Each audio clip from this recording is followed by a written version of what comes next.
மணிப்பூரை அமைதி மற்றும் செழிப்பின் அடையாளமாக மாற்ற விரும்புகிறேன் என வளர்ச்சி திட்டங்களை தொடக்கி வைத்து பிரதமர் மோடி பேசுகையில் தெரிவித்தார். வடகிழக்கு மாநிலமான மணிப்பூர் இன கலவரத்தால் பாதிக்கப்பட்டுள்ளது. இங்கு படிப்படியாக இயல்பு நிலை திரும்பி வருகிறது. அவ்வப்போது அசம்பாவிதம் தொடர்ந்த நிலையில் அங்கு ஜனாதிபதி ஆட்சி அமல்படுத்தப்பட்டு உள்ளது. இந்நிலையில் பிரதமர் மோடி இன்று மணிப்பூர் சென்றார். மணிப்பூரின் சூரத் சத்பூர் செல்லும் பிரதமர் அங்கு ரூபாய் 7300 கோடி மதிப்பு திட்டங்களுக்கு பிரதமர் மோடி அடிக்கல் நாட்டினார்.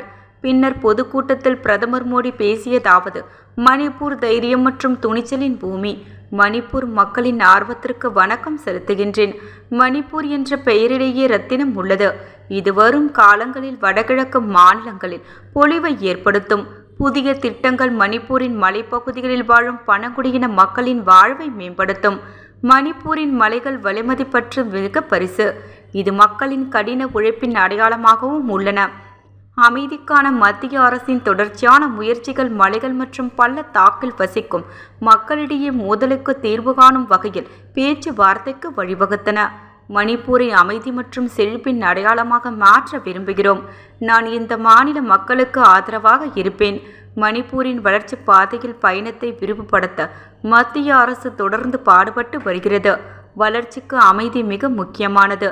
உங்கள் குழந்தைகளின் எதிர்காலத்தை பாதுகாக்க அனைத்து அமைப்புகளும் அமைதி பாதையில் செல்ல வேண்டும் என்று நான் கேட்டுக்கொள்கின்றேன்.